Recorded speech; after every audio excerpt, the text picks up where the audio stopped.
What if Leonardo da Vinci's greatest invention wasn't the flying machine, but a code that concealed ancient secrets capable of reshaping our understanding of history? Imagine a man whose brushstrokes captured the soul of the Mona Lisa, yet whose mind wandered into realms far beyond canvas and pigment, realms of forbidden knowledge, esoteric symbols, and hidden truths that could unlock the mysteries of the universe itself. Welcome to the Call to Adventure, where we step into the enigmatic world of Leonardo da Vinci, not just as the Renaissance master we all know, but as a guardian of secrets that have been buried for centuries. Today, we're embarking on a journey that will peel back the layers of history, revealing a side of the Renaissance that's been shrouded in shadow. By the end of this video, you'll see Da Vinci not as a mere artist, but as a cryptic sage whose legacy whispers of a lost code, one that suggests the Renaissance wasn't just an era of rebirth, but a veiled epoch of occult wisdom and profound enigmas. Let's start at the beginning, with the man himself. Born in 1452 in the small Tuscan town of Vinci, Leonardo was an illegitimate child, the son of a notary and a peasant woman. From his earliest days, he displayed an insatiable curiosity that set him apart from his peers. While other boys played in the fields, young Leonardo sketched the intricate patterns of leaves, dissected flowers to understand their inner workings, and pondered the flow of rivers that carved through the Italian countryside. His father recognized this spark and apprenticed him to the renowned artist Andrea del Verrocchio in Florence. It was here, in the bustling workshops of the city, that Leonardo honed his skills in painting, sculpture, and engineering. But even then, whispers of his eccentricity began to circulate. He wrote in mirror script, a backward handwriting that baffled his contemporaries. Was it merely a quirk to protect his ideas from prying eyes, or something more deliberate, a first hint at the codes he would weave throughout his life? As Leonardo's fame grew, so did the myths surrounding him. We all know his masterpieces, The Last Supper, with its dramatic composition and emotional depth, The Vitruvian Man, embodying the perfect proportions of the human body, and of course the Mona Lisa, whose enigmatic smile has captivated millions. But what if these works were more than art? What if they were gateways to a deeper understanding, embedded with symbols that point to ancient esoteric traditions? Da Vinci wasn't content with surface-level beauty. He delved into anatomy, dissecting cadavers in secret under the cover of night, risking excommunication from the church. His notebooks, filled with over 13,000 pages of observations, sketches, and musings, reveal a mind obsessed with the interconnectedness of all things. He studied the flight of birds to design flying machines, the swirl of water to engineer canals, and the human heart to pioneer medical illustrations that were centuries ahead of their time. But here's where the adventure truly begins. Leonardo's interest in the occult. During the Renaissance, Europe was awash in a revival of ancient texts. Translations of Plato, Hermes Trismegistus, and Pythagorean philosophies flooded the intellectual circles. Da Vinci, ever the polymath, absorbed these ideas like a sponge. His library included works on alchemy, astrology, and mysticism. He corresponded with scholars who dabbled in the Hermetic arts, believing that true knowledge came from uniting science and spirituality. In his notebooks, he scribbles about the soul of the world, a concept borrowed from Neoplatonism, suggesting an animating force that binds everything together. Was Leonardo an alchemist, seeking to transmute base metals into gold, or was he metaphorically alchemizing knowledge itself, turning ordinary observations into profound insights? Picture this. It's the late 1400s, and Leonardo is in Milan, serving as court artist to Ludovico Sforza. By day, he designs war machines, tanks, submarines, and catapults that look like they belong in a science fiction novel. By night, he pores over forbidden books, sketching diagrams that blend geometry with mysticism. One such diagram is the flower of life, a sacred geometric pattern that appears in his notes, symbolizing the creation of the universe. This wasn't random doodling. It echoed ancient Egyptian and Kabbalistic traditions, hinting that Da Vinci had access to knowledge lost to the masses. His fascination with mirrors extended beyond writing. He experimented with optical illusions and anamorphic art, where images distort and reveal hidden meanings only from certain angles. Could this be a metaphor for his entire body of work, art that requires a shifted perspective to uncover its true essence? As we dive deeper into Leonardo's genius, we can't ignore his role as a visionary inventor. He conceptualized helicopters, parachutes, and even a mechanical knight, a robot powered by pulleys and gears. These inventions weren't just practical. They embodied his belief in human potential to mimic divine creation. In his treatise on painting, he writes, "The painter is lord of all types of people and of all things, positioning the artist as a godlike figure who recreates the world." But beneath this, there's a layer of esotericism. Da Vinci studied the golden ratio, that divine proportion found in nature, architecture, and art, which he incorporated into his compositions. The Vitruvian Man isn't just about anatomy, it's a symbol of harmony between man and the cosmos, drawing from Vitruvius's ancient texts and Pythagorean numerology. Now, let's consider the enigmas that surround his personal life. Leonardo was a vegetarian in an era when meat was a staple, citing compassion for animals, a view that aligned with Pythagorean teachings on the transmigration of souls. He never married, and his relationships remained shrouded in mystery, fueling speculation about his sexuality and possible involvement in secret societies. Rumors persist that he was part of the Priori of Sion, or similar groups, though evidence is scant. What we do know is that he moved in circles with powerful patrons like the Medigas and the Borgias, families notorious for their intrigue and occult interests. Cesare Borgia, for instance, employed Leonardo as a military engineer, exposing him to the dark underbelly of Renaissance politics. But the true call to adventure lies in his notebooks. The Codex Atlanticus, the Codex Leicester, and others scattered across museums worldwide. These aren't orderly tomes. They're chaotic, filled with backward script, unfinished thoughts, and cryptic symbols. Why the secrecy? In an age of inquisition where heresy could lead to burning at the stake, Da Vinci had to protect his ideas. His notes on geology challenged biblical timelines, suggesting the Earth was far older than Scripture claimed. His anatomical studies defied church bans on dissection, and woven throughout are hints of esoteric knowledge, references to the philosopher's stone, astrological charts, and alchemical recipes. One page shows a dissected heart with notes on its spirits, blending science with medieval mysticism. As we wrap up this chapter, think about how Leonardo's enigmatic genius beckons us forward. He's not just a historical figure, he's the hero at the threshold, inviting us to cross into the unknown. We've glimpsed the surface, the artist, the inventor, but beneath lies a code waiting to be cracked. What secrets do his notebooks hold? How do they reveal a hidden side of the Renaissance? Hold that curiosity, because in the next chapter, we'll enter the unknown and begin decoding those very notebooks, uncovering enigmas that suggest Da Vinci was tapping into ancient wisdom far beyond his time.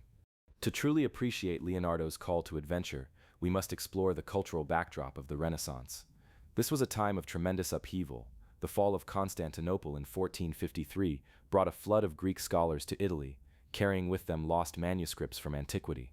Florence became a hotbed of humanism, where thinkers like Marsilio Ficino translated Plato's works and founded the Platonic Academy under Cosimo de' Medici.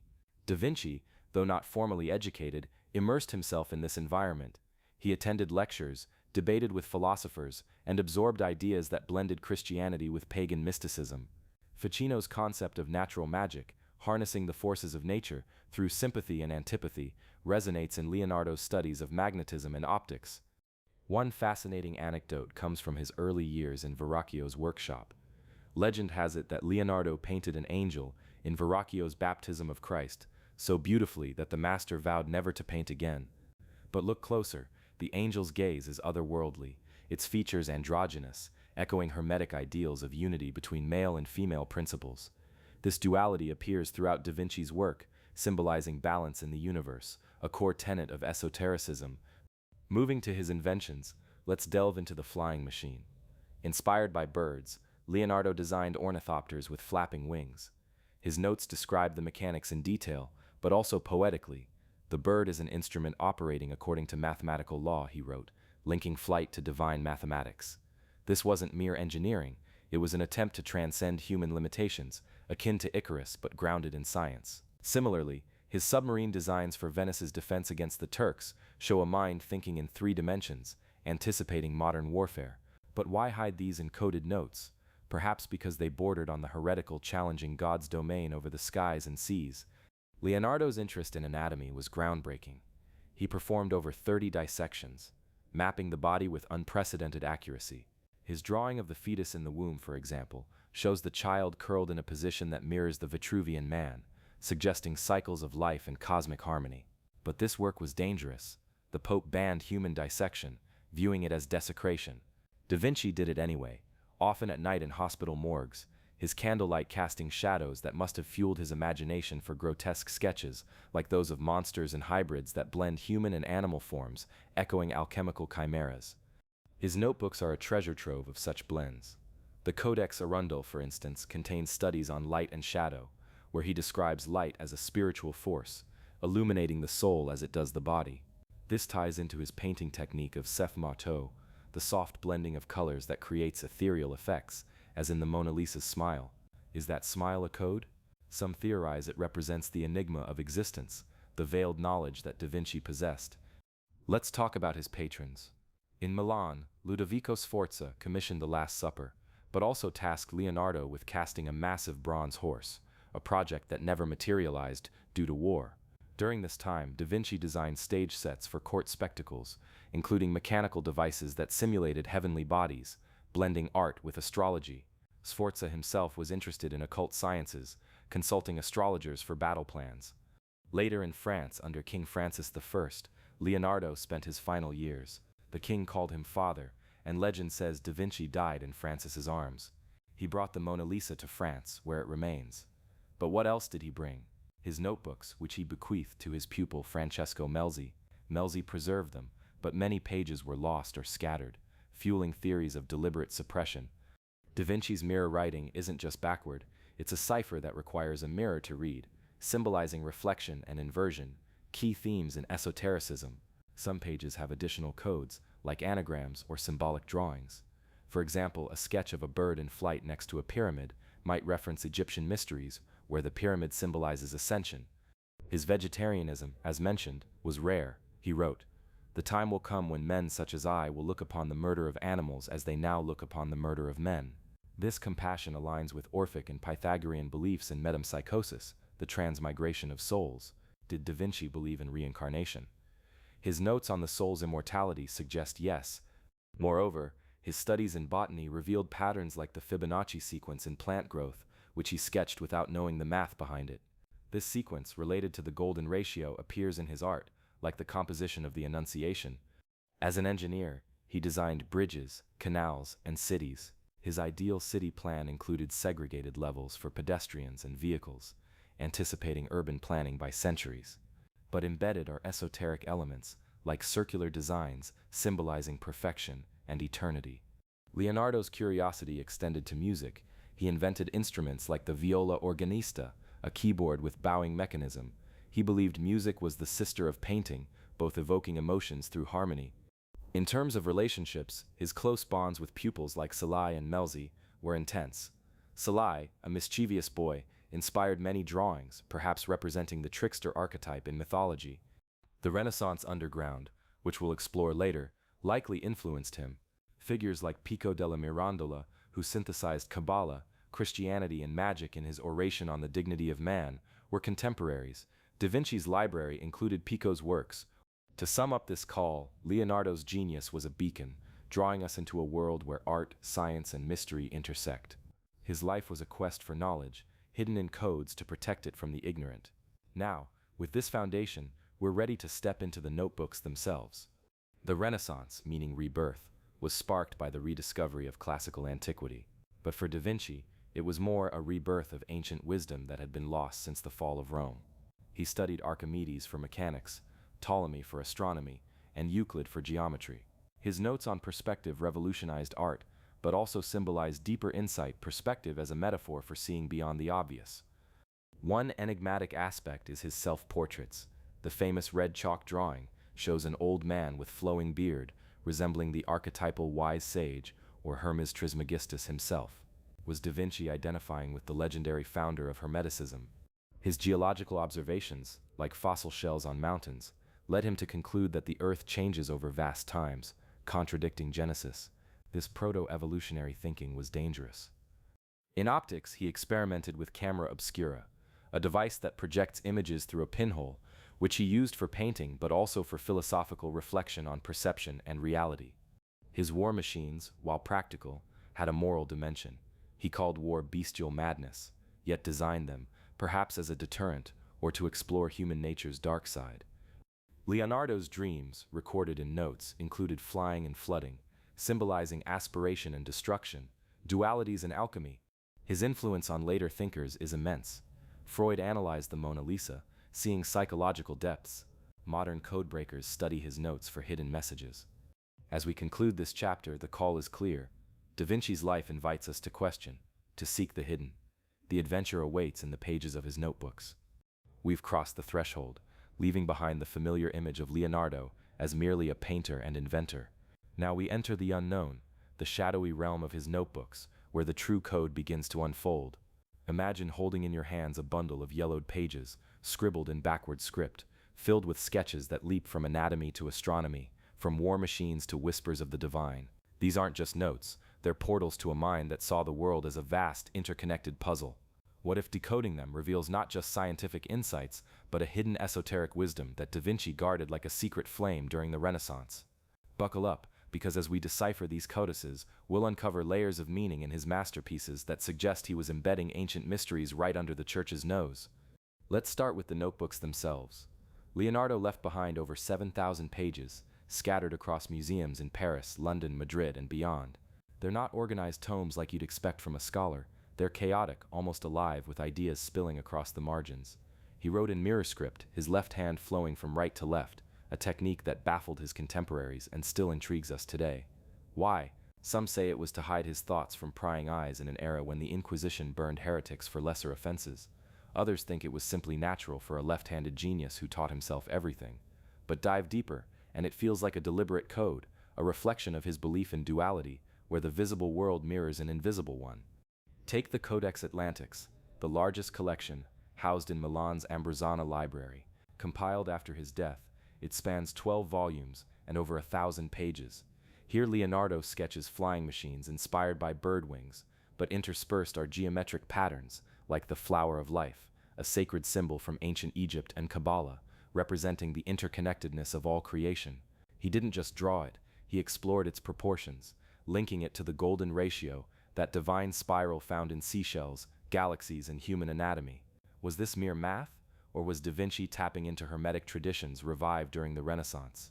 Hermes Trismegistus, the mythical sage whose texts flooded Florence after the fall of Constantinople, taught that as above, so below, a principle Leonardo echoes in his notes on the macrocosm and microcosm. Now, picture the Codex Leicester, owned by Bill Gates and valued at over $30 million. It's a 72-page treatise on water, earth, and celestial bodies. Leonardo describes fossils on mountaintops as evidence of ancient seas, challenging the biblical flood narrative centuries before geology became a science. But woven in are esoteric hints. He muses on the soul of the world, a Neoplatonic idea of a vital force animating everything. During the Renaissance, intellectuals like Marsilio Ficino translated Plato and Hermes, blending pagan mysticism with Christianity. Da Vinci, absorbing this in Florence's Platonic Academy, saw nature as a living entity. In one passage, he compares water's flow to blood in veins, suggesting a universal rhythm, a code for the alchemical great work of unifying matter and spirit. Alchemy. Yes, Leonardo flirted with it, though he criticized charlatans who promised gold from lead. His library included alchemical texts, and his experiments with pigments like the unstable ones that doomed the Last Supper, smack of the alchemist's lab.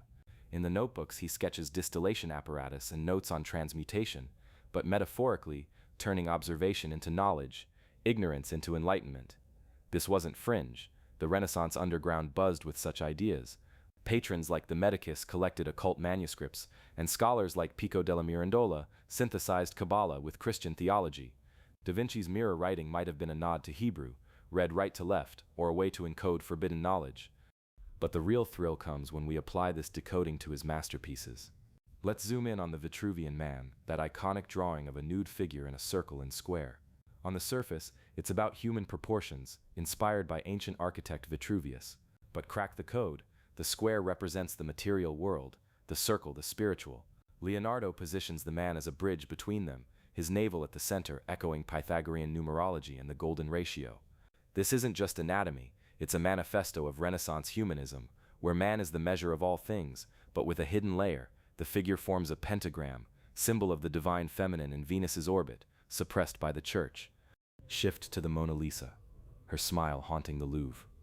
Scholars have pored over her for centuries, but recent multispectral scans reveal underdrawings and pentimenti changes Leonardo made.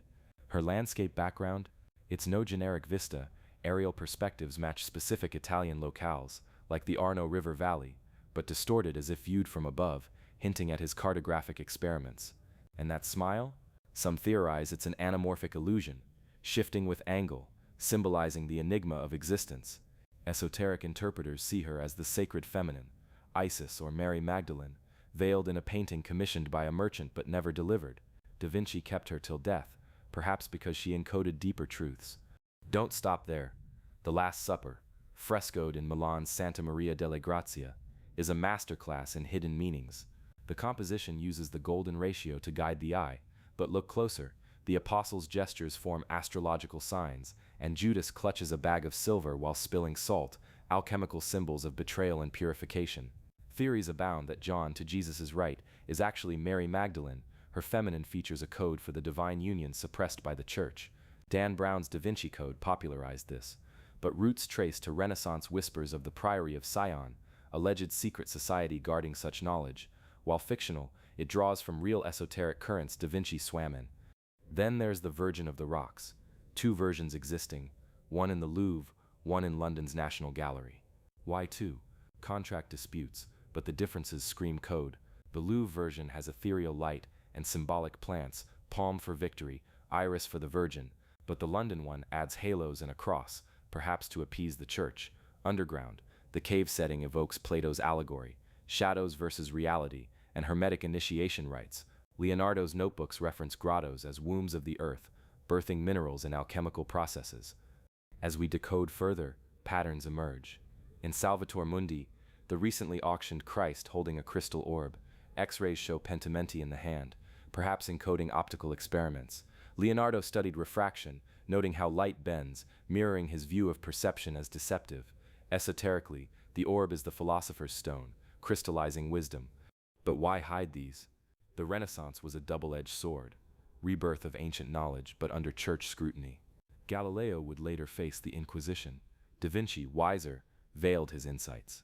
His notebooks mention secrets and veils, like in a passage on painting. The poet ranks far below the painter in the representation of visible things, and far below the musician in that of invisible things. Here, art bridges seen and unseen. We've only scratched the surface.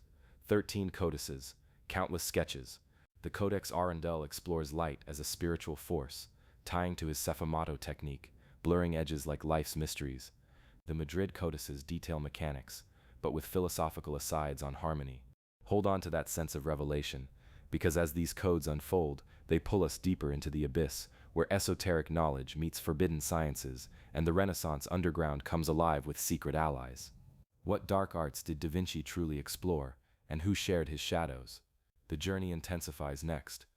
We've navigated the chaotic pages of Leonardo's notebooks, uncovering hints of a deeper code woven into his genius. But now, the real trials begin. The trials of symbols, where we confront the hidden meanings buried in his masterpieces. Imagine staring at the Mona Lisa's smile, not as a portrait of a Florentine lady, but as a cipher for eternal mysteries, or gazing at the Last Supper and seeing not just apostles but astrological alignments and alchemical secrets. What if these iconic works weren't mere art, but elaborate puzzles designed to conceal esoteric knowledge from the uninitiated? As we embark on this chapter, prepare to dissect brushstrokes and compositions that reveal a Renaissance shadowed by occult symbolism, testing our perceptions and challenging everything we thought we knew about Da Vinci's intent. By peeling back these layers, we'll discover how his paintings served as gateways to forbidden wisdom, forever altering how you view these timeless treasures. Let's begin with the Mona Lisa, arguably the most scrutinized painting in history, housed in the Louvre and drawing millions annually.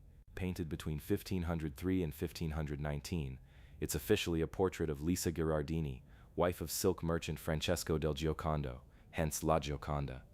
But Da Vinci kept it unfinished for years, carrying it everywhere until his death in France. Why? Surface level, her enigmatic smile, achieved through sfumato, that hazy blending of colors creating depth and ambiguity. But decode the symbols. Her hands, folded serenely, form a pyramid shape, echoing Egyptian motifs of ascension and mystery. The background landscape, uneven horizons, left side higher than right, suggesting duality, perhaps male and female principles in alchemy. Some scholars point to the winding paths and bridges as metaphors for the soul's journey, drawn from Hermetic texts like the Emerald Tablet, which Da Vinci likely studied. Zoom in further, infrared reflectography reveals underdrawings, Leonardo altered her pose multiple times, adding veils and adjustments that hint at sacred geometry. The composition adheres to the golden ratio, a spiral guiding the eye from her face to the landscape, symbolizing harmony in nature, a Pythagorean concept revived in the Renaissance. Esoterically, Mona Lisa embodies the anima mundi, the world's soul, her smile a veil over profound truths. Theories suggest she's a self-portrait in feminine form, blending genders as in alchemical ribis, the divine hermaphrodite, or perhaps she's Isis, the Egyptian goddess of magic, veiled as a Christian subject to evade censorship.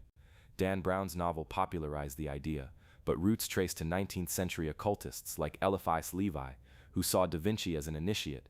Shift to The Last Supper, frescoed in 1498 for Milan's convent of Santa Maria delle Grazie. Commissioned by Ludovico Sforza, it depicts Christ's announcement of betrayal, compositionally brilliant, 13 figures in groups of 3, converging on Jesus via perspective lines. But symbols abound. The table forms a barrier, apostles gesturing wildly, Peter holds a knife, foreshadowing his denial, Judas clutches silver and spills salt, alchemical emblems of corruption and purification. Astrologically, the groups align with zodiac signs, Jesus as the sun, apostles as constellations. Leonardo, influenced by Ficino's astral magic, might have encoded the Eucharist as a solar rite. Controversially, the figure to Christ's right, traditionally John, appears feminine, with flowing hair and soft features. Is it Mary Magdalene, symbolizing sacred marriage suppressed by the Church? The V-shape between them suggests a chalice, the Holy Grail as feminine wisdom. Notebooks reference similar dualities. The painting's deterioration due to experimental techniques mirrors its hidden decay, layers flaking to reveal pentimenti, changes like repositioned hands encoding messages. Now, the Vitruvian Man, drawn around 1490, based on Vitruvius's ancient treatise, a nude male in circle and square, arms and legs extended. Proportionally, it illustrates ideal human measurements, height equals 8 heads, etc. But symbolically, square as earth, material, circle as heaven, spiritual, man bridging them. The navel centers the circle, pubis the square, echoing Platonic solids and Kabbalistic tree of life. Leonardo adds measurements in his script, but the figure inscribes a pentagram, Venus's symbol, tracing her 5-pointed path in the sky. Pentagrams, associated with magic, were risky. The Church linked them to paganism. This drawing, not publicly shown in his lifetime, was a private emblem of humanism laced with esotericism. Consider the Virgin of the Rocks, 2 versions, one in the Louvre, 1483 to 1486, another in London, 1495 to 1508, depicting Mary, infant Jesus, John the Baptist, and an angel in a grotto. Symbols: the rocky cave as Earth's womb, birthing divine light, alchemical prima materia, transforming, plants, columbine for Holy Spirit, cyclamen for redemption, but also hermetic correspondences. The angel points to John, but in the Louvre version, no halos or staff, more naturalistic, perhaps hiding pagan undertones. Differences between versions: London adds religious icons, likely to satisfy commissioners after disputes. Esoterically, the scene evokes Eleusinian mysteries, initiation in caves symbolizing rebirth. Leonardo's notes on geology describe caves as portals to ancient secrets, fossils as remnants of lost worlds. Don't overlook the Annunciation, early work from 1472 to 1475. Virgin Mary interrupted by Angel Gabriel. Composition uses golden ratio, spiral from Lily to Mary's book. Symbols: lily for purity, but also alchemical white stage. Enclosed garden as Hortus Conclusus, soul's paradise. The angel's wings, detailed from bird studies, suggest flight as spiritual ascent. Hidden: Mary's book open to Isaiah, but perspective warps the lectern, creating optical illusion. Da Vinci's nod to deceptive reality, like Plato's cave. Salvator Mundi, attributed to Leonardo, and sold for $450 million in 2017, shows Christ's blessing with one hand, holding a crystal orb. Orb symbolizes the cosmos, but crystal as philosopher's stone in alchemy, transmuting base to pure. X-rays reveal changes. Orb originally showed refraction lines, then painted solid, perhaps to conceal scientific accuracy that bordered on heresy. Christ's androgynous face blends masculine and feminine, echoing Mona Lisa's duality. The Baptism of Christ, collaborative with Verrocchio, around 1475. Leonardo painted the angel and landscape, angel's gaze, ethereal, holding Christ's robe as if initiating a rite. Landscape misty, with rocky formations symbolizing transformation. Oil technique on temper panel hints at alchemical mixing. Madonna of the Yarn Winder, multiple versions, depicts Mary with infant Jesus holding a yarn winder, cross-shaped, foreshadowing crucifixion, but also distaff of fate in mythology. Esoterically, spinning as creation's thread, linking to Neoplatonic world soul. Saint Jerome in the Wilderness, unfinished, shows the saint beating his chest with a stone, lion at feet, symbols, skull for mortality, cardinal's hat discarded for asceticism. But Jerome translated the Bible, and Leonardo's anatomy shines in the musculature dissection, knowledge hidden in religious guise. Adoration of the Magi, unfinished 1481, chaotic scene with ruins symbolizing old world's fall, new birth, central tree as life tree, figures in dynamic poses forming sacred geometries. Throughout, Da Vinci employs an anamorphosis, distorted images revealing truth from angles, like in his sketches. This mirrors esoteric teaching, truth veiled, revealed to initiates. These trials test us. Each symbol a hurdle, uncovering Da Vinci's code, from golden ratios to alchemical dualities. His masterpieces encode Renaissance occultism, blending art with mystery. As symbols align, we teeter on the abyss, where esoteric knowledge plunges into forbidden sciences. What alchemical experiments did Da Vinci conduct, and how deep did his heresies go? The darkness beckons next. We've descended through the symbols, each one a test that sharpens our gaze on Leonardo's veiled world. But now we stand at the edge of the abyss, the deepest plunge into esoteric knowledge and forbidden sciences that Da Vinci dared to explore. Picture a Renaissance shadowed not by enlightenment alone, but by the flickering light of alchemical furnaces, astrological charts, and hermetic rituals conducted in secret chambers. What if Leonardo wasn't just sketching inventions, but conjuring formulas to transmute the soul itself? As we tumble into this chasm, we'll confront the occult undercurrents that fueled his genius, from alchemy's elusive philosopher's stone to anatomical dissections that bordered on necromancy. These forbidden pursuits reveal a man wrestling with the divine and the demonic, risking his life to unearth truths the church deemed heretical. Hold tight, this abyss might swallow our preconceptions whole, emerging us transformed on the other side. Let's peer into the heart of alchemy, that ancient art of transformation which captivated Renaissance minds. Though Da Vinci mocked alchemists who chased literal gold, those who study the transmutation of metals are like doctors who only prescribe medicines they don't understand. His notebooks betray a deeper engagement. He owned texts like the Corpus Hermeticum, attributed to Hermes Trismegistus, the thrice great sage blending Egyptian, Greek, and biblical wisdom. Translated by Marsilio Ficino in 1463, under Cosimo de' Medici's patronage, these writings taught that humans could achieve godlike powers through knowledge. Leonardo's sketches of distillation apparatus, flasks, retorts, and furnaces mirror alchemical labs, where base matter lead becomes noble gold, symbolizing spiritual purification. In one note, he describes pigments mixing in his palette as transmutations, echoing the alchemical stages: nigredo, blackening; albedo, whitening; rubedo, reddening.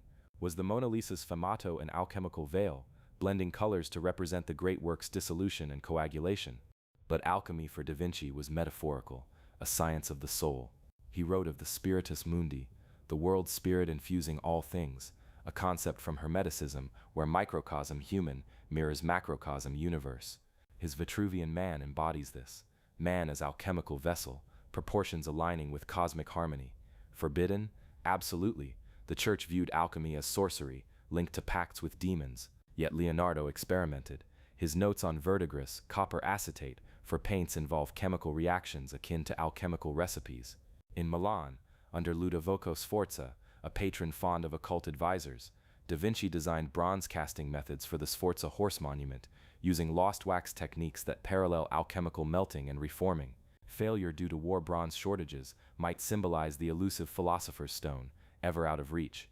Dive deeper into astrology, another forbidden science. While Da Vinci dismissed judicial astrology predicting fates, he embraced natural astrology, studying celestial influences on Earth. His library included Ptolemy's Tetrabiblos and Regiomontanus's Ephemerides. Notebooks chart lunar phases affecting tides and human moods, proto-psychology blended with hermetic sympathies. In the Last Supper, apostles' positions arguably align with zodiac signs: Peter as Aries, impulsive; Judas as Scorpio, betrayer. Commissioned during a time when popes like Sixtus IV consulted astrologers, yet the church condemned it as pagan. Leonardo's aerial maps and bird flight studies tie to astral projection metaphors in Hermetic texts, where flight symbolizes soul ascension. One cryptic note: the sun does not move, hinting at heliocentrism before Copernicus, but veiled to avoid heresy charges like those Giordano Bruno faced. Now the macabre realm of anatomy, Da Vinci's most daring forbidden pursuit. Between 1487 and 1513, he dissected over 30 cadavers, often illicitly in hospital morgues or graveyards, under papal bans viewing dissection as soul desecration. His drawings over 750 sheets map muscles, bones, hearts with surgical precision, centuries ahead, but esoterically, he sought the seat of the soul, dissecting brains for the sensus communis, where senses converge, a Neoplatonic idea from Ficino. In one sketch, the optic nerve links eye to brain, symbolizing light as divine knowledge. Forbidden elements, rumors of vivisection, dissecting living criminals per Vasari, aligning with necromantic quests for life secrets. His fetus drawings, curled in uterine worlds, echo Hermetic rebirth cycles. Risks were real, excommunication loomed, as for Andreas Vesalius later. Leonardo hid these in coded notes, mirror script adding protection. Geology and paleontology formed another abyss. Observing Arno River strata, he noted marine fossils on mountains, concluding Earth changes over eons, not the biblical 6,000 years. The summits of mountains were once islands, he wrote, anticipating plate tectonics. Esoterically, this tied to Hermetic great chain of being, eternal cycles of creation-destruction. Church doctrine saw fossils as flood remnants. Da Vinci's views bordered heresy, like his flood drawings depicting apocalyptic deluges as natural forces, not divine wrath. Optics and mirrors plunged him into illusion's abyss. Experimenting with camera obscura, a dark room projecting inverted images, he explored perception's deceptiveness, mirroring Platonic shadows. Mirrors in his art, anamorphic skulls in sketches, symbolize self-reflection and inversion. Hermetic solve et coagula, dissolve and coagulate. One device, a polyhedral mirror chamber creating infinite reflections, evoking Kabbalistic infinities, forbidden. Mirrors linked to scrying and magic, condemned as diabolical. Mathematics veiled esotericism, obsessed with squaring the circle. Impossible, per Lindemann later, he saw it as metaphor for uniting earthly square and heavenly circle. Golden ratio in compositions, phi approximately 1.618, derives from Fibonacci, symbolizing growth's divine proportion. Pythagorean influences, numbers as essences, triangles as sacred. Notebooks encode geometric proofs with mystical overtones, like the Lunla puzzle tying to lunar symbolism.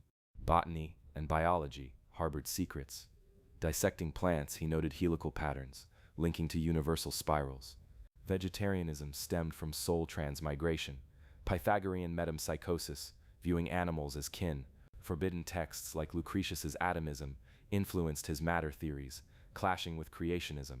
Engineering bordered magic, flying machines as Icarus Redux, but grounded in bird anatomy. Submarines evoking underwater realms of myth. War machines, tanks, scythed chariots designed with reluctance, perhaps as alchemical destruction for creation. Personal esoterica, dreams recorded of flying and monsters, analyzed Freudian style later, but contemporarily as prophetic visions. Library, over 140 books, including occult gems like Alberto Magno's De Mineralibus. Renaissance context amplified the abyss. Humanism revived ancients, but occultism flourished in courts.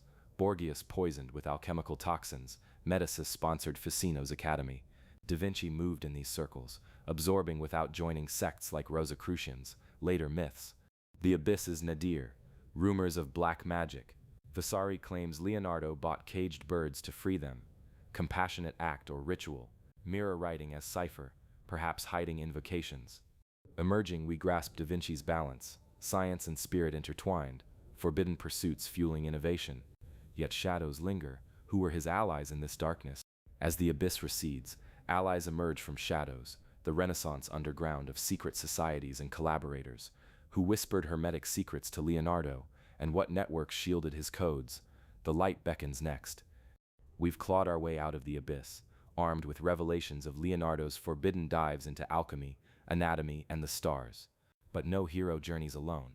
Enter the allies in the shadows, the clandestine network of Renaissance thinkers, patrons and secret societies that formed the underground backbone of Da Vinci's world. Imagine a web of whispered conversations in dimly lit Florentine libraries, coded letters exchanged under the noses of inquisitors, and gatherings where ancient manuscripts were pored over like sacred relics. What if Leonardo wasn't a lone genius, but part of a hidden brotherhood guarding esoteric knowledge from the flames of orthodoxy? As we illuminate these shadowy figures and factions, we'll uncover how they shielded, inspired, and amplified Da Vinci's codes, painting the Renaissance not as a golden age of art, but as a covert revolution where occult wisdom thrived in the dark. These allies weren't mere supporters. They were co-conspirators in a quest to rebirth lost truths, and their stories will connect the dots of Leonardo's enigmas like never before. Let's shine a light on the Medicis, the powerhouse family of Florence who weren't just bankers and rulers, but patrons of the occult Renaissance. Cosimo de' Medici, the Elder, founded the Platonic Academy in 1462, inviting scholars like Marsilio Ficino to translate and interpret ancient texts. Ficino, a priest and philosopher, blended Platonism with Christianity, Hermeticism, and magic in works like De Vita, which discussed harnessing stellar influences for health, natural magic that skirted heresy. Leonardo, arriving in Florence as a young apprentice, absorbed this atmosphere. Though not formally a member, his library included Ficino's translations of Hermes Trismegistus, whose as above so below maxim echoes in Da Vinci's macrocosm-microcosm studies. Cosimo's grandson Lorenzo the Magnificent expanded the academy, hosting Pico della Mirandola, whose oration on the dignity of man proclaimed humans as magi capable of ascending to divinity. Pico synthesized Kabbalah, Chaldean oracles, and Zoroastrianism, defending 900 theses in Rome, only to be condemned as heretical. Leonardo's golden ratio obsessions and symbolic art align with Pico's numerology. Rumors suggest they crossed paths in Florence's intellectual salons, where Da Vinci sketched while debates raged on soul immortality and angelic hierarchies. But the Medicis' shadow extended to protection. When the church cracked down on pagan revivals, especially after Savonarola's bonfires of the Vanities in 1497, burning books and art, the family safeguarded manuscripts in their libraries. Leonardo, fleeing Florence amid political turmoil, carried this influence to Milan. There, Ludovico Sforza, in Morbo, became his patron and ally. Sforza, a duke with occult leanings, consulted astrologers like Ambrogio Varese for battle timings and court decisions. His library brimmed with alchemical tomes, and he commissioned Da Vinci not just for the Last Supper, but for theatrical spectacles with mechanical heavens, planetary models blending astronomy and astrology. Sforza's court hosted figures like Luca Pacioli, the mathematician who collaborated with Leonardo on De Divina Proportione, a treatise on sacred geometry published in 1509. Pacioli, a Franciscan friar, infused math with mysticism, describing the golden ratio as divine. Their partnership, Pacioli providing theorems, Da Vinci illustrating polyhedra, produced works encoding Platonic solids as symbols of cosmic order. Was this mere collaboration or a covert exchange? Pacioli's ties to Venetian printers spread Hermetic ideas underground, evading censorship. Deeper in the shadows lurked secret societies, whispered networks that may have enfolded Leonardo. The Priri Raisodon, though largely mythical and popularized later, draws from real Renaissance fraternities like the Fedeli d'Amore, a poetic brotherhood, using love metaphors to veil esoteric doctrines. Dante Alighieri, a precursor, encoded Kabbalah in his Divine Comedy. Leonardo, an admirer, mirrored this in symbolic art. More concretely, the Rosicrucians emerging publicly in the early 1600s, but rooted in 1500s occultism, claimed Da Vinci as an antecedent. Manifestos like the Fama Fraternitatis described invisible colleges of wise men guarding ancient wisdom, echoing Renaissance academies. Evidence? Leonardo's pupil Francesco Melzi, who inherited his notebooks, moved in Milanese circles with alchemists like Girolamo Cardano, a polymath whose De Subtilitate discussed subtle energies and magic. Cardano, imprisoned for heresy over a horoscope of Christ, represented the dangers these allies faced, yet they persisted, copying and disseminating forbidden texts. Crossed to Rome and the Vatican, paradoxically a hotbed of occult allies despite its orthodoxy. Pope Leo X, a Medici, patronized humanists while turning a blind eye to their pagan leanings. His court included Pietro Bembo, a cardinal and Neoplatonist who wrote on love as a path to divine union. Leonardo visited Rome in 1513, working on mirrors and hydraulics for the Pope, but clashing with Michelangelo. Beneath rivalries, shared esoteric currents, Michelangelo's Sistine Chapel ceiling encodes Kabbalistic trees and Platonic forms. Another ally, Giuliano de' Medici, Leo's brother, who hosted Da Vinci and introduced him to Eastern influences via travelers from Constantinople.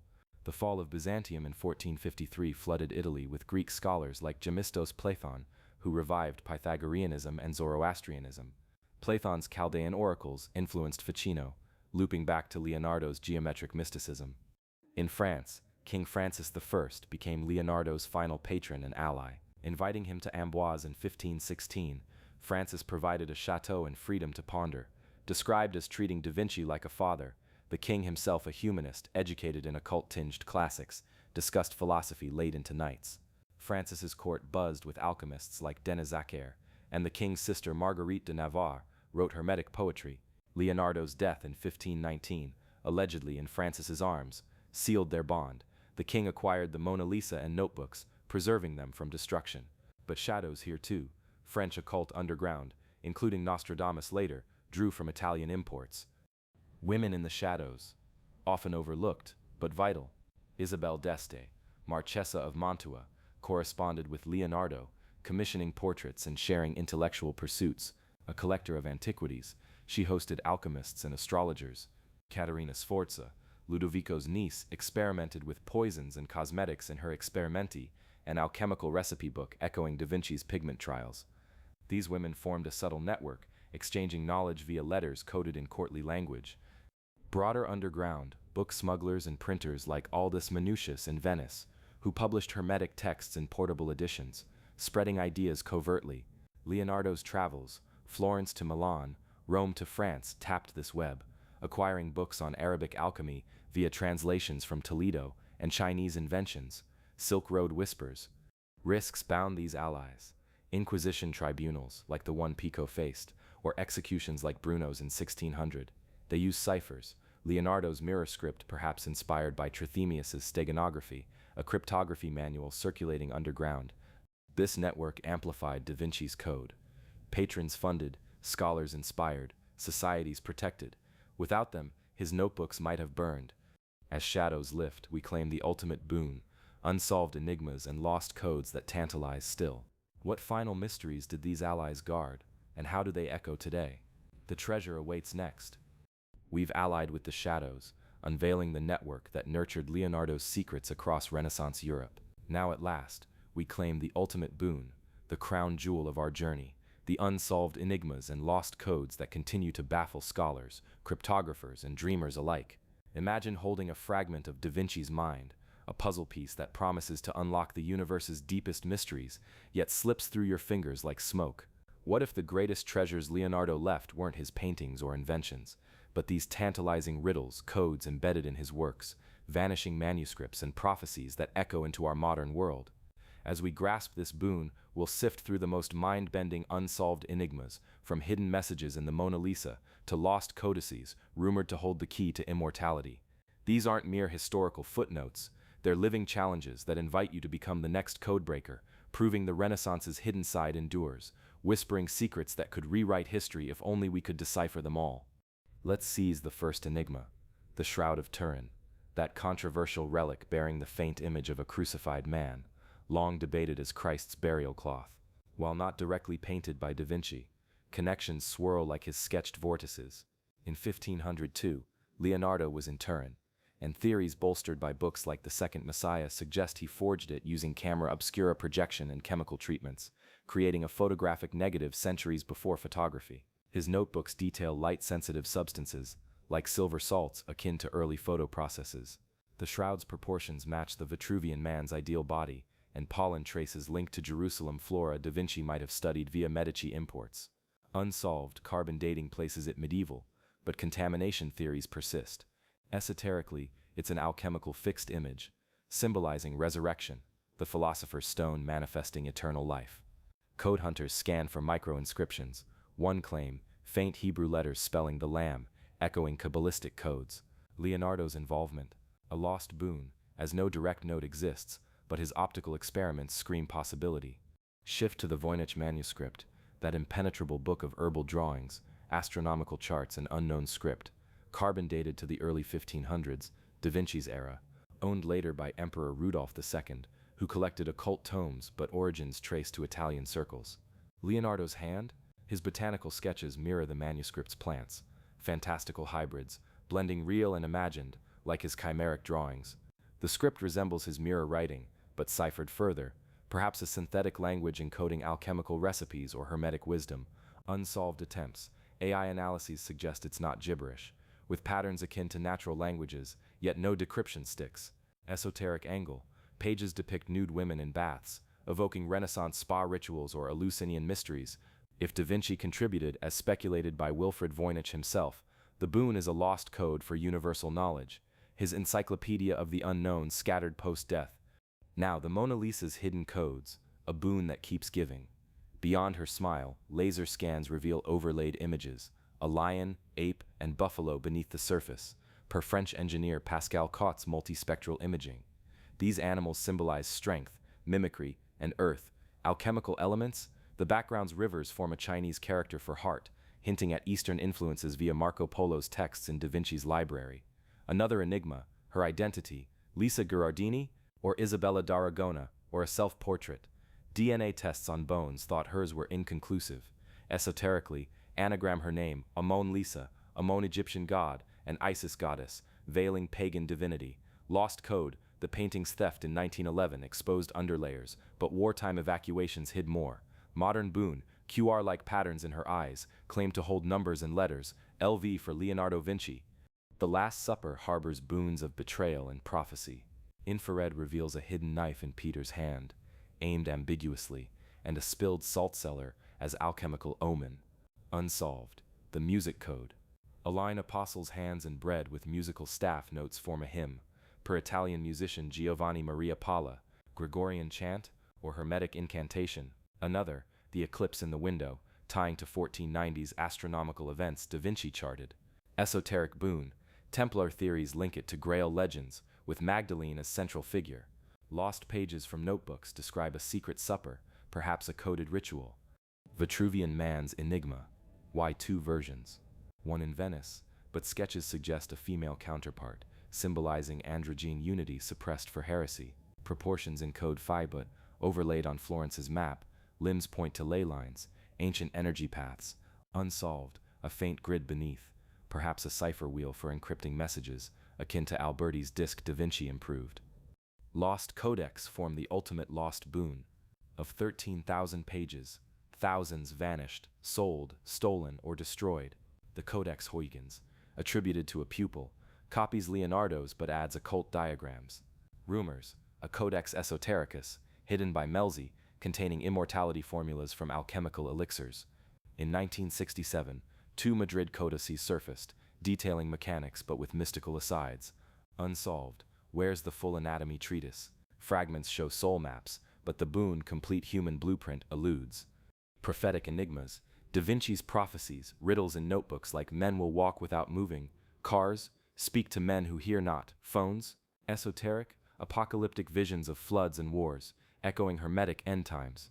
Unsolved, encoded dates like 21st century floods matching his sketches. The Sforza horse boon, planned colossal bronze, but bronze diverted to cannons. Models suggest hidden compartments for relics. Esoteric time capsule, lost wax casts hint at alchemical transmutation. Personal enigmas, Leonardo's death mask, disputed authenticity, bears serene smile, Mona echo.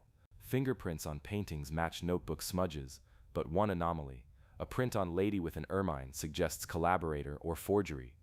Modern boons, DNA from hair strands in 2019 linked to living descendants, but esoteric test mitochondrial for Magdalene line. AI deciphers mirror script, revealing phrases like seek the stone within. These enigmas aren't endpoints, they're invitations. The boon, empowerment to question, decode, discover. With boon in hand, we return home, transformed, carrying the elixir of the hidden Renaissance's legacy. How does this code live today, reshaping our world? The final revelation unfolds next. We've allied with the shadows, unveiling the network that nurtured Leonardo's secrets across Renaissance Europe. Now at last we claim the ultimate boon, the crown jewel of our journey, the unsolved enigmas and lost codes that continue to baffle scholars, cryptographers, and dreamers alike. Imagine holding a fragment of Da Vinci's mind, a puzzle piece that promises to unlock the universe's deepest mysteries, yet slips through your fingers like smoke. What if the greatest treasures Leonardo left weren't his paintings or inventions, but these tantalizing riddles, codes embedded in his works, vanishing manuscripts and prophecies that echo into our modern world? As we grasp this boon, we'll sift through the most mind-bending unsolved enigmas, from hidden messages in the Mona Lisa to lost codices rumored to hold the key to immortality. These aren't mere historical footnotes, they're living challenges that invite you to become the next codebreaker, proving the Renaissance's hidden side endures, whispering secrets that could rewrite history if only we could decipher them all. Let's seize the first enigma, the Shroud of Turin, that controversial relic bearing the faint image of a crucified man, long debated as Christ's burial cloth. While not directly painted by Da Vinci, connections swirl like his sketched vortices. In 1502, Leonardo was in Turin, and theories bolstered by books like The Second Messiah suggest he forged it using camera obscura projection and chemical treatments, creating a photographic negative centuries before photography. His notebooks detail light-sensitive substances like silver salts, akin to early photo processes. The shroud's proportions match the Vitruvian man's ideal body, and pollen traces linked to Jerusalem flora Da Vinci might have studied via Medici imports. Unsolved, carbon dating places it medieval, but contamination theories persist. Esoterically, it's an alchemical fixed image symbolizing resurrection, the philosopher's stone manifesting eternal life. Code hunters scan for micro-inscriptions. One claim, faint Hebrew letters spelling the Lamb, echoing Kabbalistic codes. Leonardo's involvement, a lost boon, as no direct note exists, but his optical experiments scream possibility. Shift to the Voynich manuscript, that impenetrable book of herbal drawings, astronomical charts, and unknown script, carbon dated to the early 1500s Da Vinci's era, owned later by Emperor Rudolph II, who collected occult tomes, but origins traced to Italian circles. Leonardo's hand? His botanical sketches mirror the manuscript's plants, fantastical hybrids, blending real and imagined, like his chimeric drawings. The script resembles his mirror writing, but ciphered further. Perhaps a synthetic language encoding alchemical recipes or hermetic wisdom. Unsolved attempts. AI analyses suggest it's not gibberish, with patterns akin to natural languages, yet no decryption sticks. Esoteric angle. Pages depict nude women in baths, evoking Renaissance spa rituals or Eleusinian mysteries. If Da Vinci contributed as speculated by Wilfred Voynich himself, the boon is a lost code for universal knowledge, his encyclopedia of the unknown scattered post-death. Now the Mona Lisa's hidden codes, a boon that keeps giving. Beyond her smile, laser scans reveal overlaid images. A lion, ape, and buffalo beneath the surface, per French engineer Pascal Cott's multispectral imaging. These animals symbolize strength, mimicry, and earth, alchemical elements. The background's rivers form a Chinese character for heart, hinting at Eastern influences via Marco Polo's texts in Da Vinci's library. Another enigma, her identity. Lisa Gherardini? Or Isabella d'Aragona? Or a self-portrait? DNA tests on bones thought hers were inconclusive. Esoterically, anagram her name, Amon Lisa, Amon Egyptian god, and Isis goddess, veiling pagan divinity. Lost code. The painting's theft in 1911 exposed underlayers, but wartime evacuations hid more. Modern boon, QR-like patterns in her eyes, claim to hold numbers and letters. LV for Leonardo Vinci? The Last Supper harbors boons of betrayal and prophecy. Infrared reveals a hidden knife in Peter's hand, aimed ambiguously, and a spilled salt cellar as alchemical omen. Unsolved, the music code, align apostles' hands and bread with musical staff notes form a hymn. Pure Italian musician Giovanni Maria Palla, Gregorian chant, or hermetic incantation. Another, the eclipse in the window, tying to 1490's astronomical events Da Vinci charted. Esoteric boon, Templar theories link it to Grail legends with Magdalene as central figure. Lost pages from notebooks describe a secret supper, perhaps a coded ritual. Vitruvian man's enigma, why two versions? One in Venice, but sketches suggest a female counterpart, symbolizing androgyny unity suppressed for heresy. Proportions encode phi, but overlaid on Florence's map, limbs point to ley lines, ancient energy paths. Unsolved, a faint grid beneath, perhaps a cipher wheel for encrypting messages, akin to Alberti's disk Da Vinci improved. Lost codicas form the ultimate lost boon. Of 13,000 pages, thousands vanished, sold, stolen, or destroyed. The Codex Huygens, attributed to a pupil, copies Leonardo's but adds occult diagrams. Rumors, a Codex Esotericus hidden by Melzi, containing immortality formulas from alchemical elixirs. In 1967, two Madrid codices surfaced, detailing mechanics but with mystical asides. Unsolved. Where's the full anatomy treatise?